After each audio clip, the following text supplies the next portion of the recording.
आचार्य जी, किताब भी आ गई है, सारी चीजें भी सामने आ गई हैं। जरा बताइए इंडिया टीवी के दर्शकों को कैसे होगी प्राण प्रतिष्ठा के कार्यक्रम की पूजा। देखिए, प्राण प्रतिष्ठा की बहुत विशाल उसमें कार्यक्रम होते हैं और सभी जितने भी कार्य होते हैं, जितने भी, वो सब मंत्र के द्वारा उच्चरित होता है और मंत्र के द्वारा सारे वस्तुओं को प्रदान किया जाता है। और जो प्राण प्रतिष्ठा की विधि है उसको पहले उस प्रतिमा को नगर भ्रमण कराया जाता है। नगर भ्रमण के बाद उसके में जो विधि है कि किस प्रकार से किया जाता है, उसके बाद जो हमारे नवग्रह हैं और देवी देवताओं हैं और दिशा के हैं, वो सभी का उसमें आवाहन किया जाता है, सबकी पूजा की जाती है।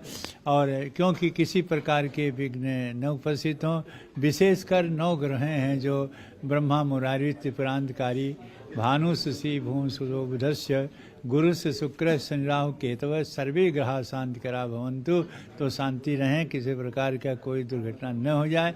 इस प्रकार से इस विधि से यह प्रारंभ होगा। फिर उसको अन्नाधिवास से, फिर पुष्पाधिवास से, फिर औषधिवास से, उसके बाद दुग्धाधिवास मैंने उसमें धारण किया रखा जाता और मंत्रों के द्वारा उच्चरित होकर के तब फिर उनसे निकाल करके किया जाता। अंत में दुग्ध के बाद में फिर जल में स्नान कराया जाता है। फिर उस प्रतिमा की व्यवस्थित करके अब प्राण प्रतिष्ठा की कार्य होगा। जो प्राण प्रतिष्ठा का कार्य है वो किया जाएगा। बताया जा रहा है कि शिलान्यास के समय जो शुभ मुहूर्त था उससे भी बेहतर ये शुभ मुहूर्त है, क्योंकि गुरु और शुक्र बताया जा रहा है कि बहुत ज़्यादा लाभकारी हैं एक ही लग्न में हम। जी हाँ, वो इसीलिए पंडितों ने, हमारे ज्योतिषाचार्यों ने इसको पूर्णतया शोध करके इस समय को निकाला है। इसीलिए सबसे अच्छी, सबसे अनुकूल यह मुहूर्त है, जिसमें किसी प्रकार की बाधा नहीं, बल्कि इसमें उन्नति ही होगी। कितनी देर की महाराज जी पूजा होगी? जो पूजा है पूरा, चूंकि किताब में सब लिखा हुआ है, पूरा शुभ मुहूर्त में प्रारंभ होने के बाद में वो जब तक पूजा संपन्न नहीं होगी तब तक पूजा होती रहेगी।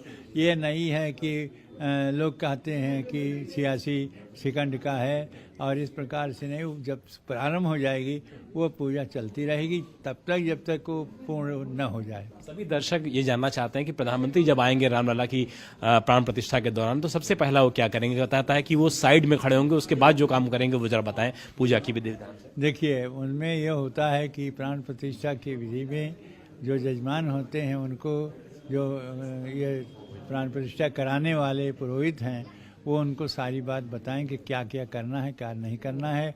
और इसमें विशेषकर तो महत्व ये है कि उनमें पट्टी बनी होती है उस प्रतिमा में, और उस पट्टी को खोलने का उत्तरदायित्व जो होता है मुख्य जजमान को होता है। सामने खड़े होकर करेंगे या साइड में थोड़ा सा से करेंगे, सामने से नहीं। फिर उसके बाद में पट्टी खोलने के बाद शीशा दिखाया जाएगा। शीशा दिखाने के बाद उनको काजल लगाया जाएगा। ये 3 कार्य जो है ये प्रधानमंत्री के द्वारा होगा। बाकी जो कार्य है वो स्वयं जो वहाँ के पुरोहित हैं, जो कर्मकांडी हैं, जो आचार्य उसको प्राण प्रतिष्ठा कराएंगे वो करेंगे, और उनके द्वारा निर्देश जो किया जाएगा वो करा जाएगा। इस किताब में महाराज जी अगर कोई खास पन्ना ऐसा हो जो आप दिखाना चाहें दर्शकों को इंडिया टीवी के, कि कौन कौन सी विधि बताई गई है, कौन सी चीज़ बताई गई है? इनमें पूरे पन्ने में हर विधियाँ हैं, इसलिए आप चाहें तो सब ले लीजिए, इसमें देख लीजिए। लगभग कितने 49 पन्ने हैं या 50 पन्ने? अब देखें कितने पन्ने होंगे, उसको आप देख लीजिए। हम इसको गने नहीं भी, काले हमको मिला है और इसलिए ये पन्ने के 47 पन्ने, 48 पन्ने हैं। हाँ, 48। पूजा का विधि विधान लिखा हुआ। क्या सुबह से शुरू होगी पूजा और शाम तक चलेगी या अगले दिन भी जा? बीच में विश्राम होगा। ये 2 भाग में है, एक भाग सुबह का पूजा अर्चना और एक भाग शाम का पूजा अर्चना। इसमें दोनों भाग की पूजा अर्चना है। सुबह से उत्थान से उठाना, उत्तिष्ठ देवेश से लेकर के और शयन के है कि यहाँ शयन कराया जाता है। तो ये सुबह से लेकर शाम तक है, लेकिन बीच में विश्राम होगा, चाहे 2 घंटा हो, 3 घंटा हो।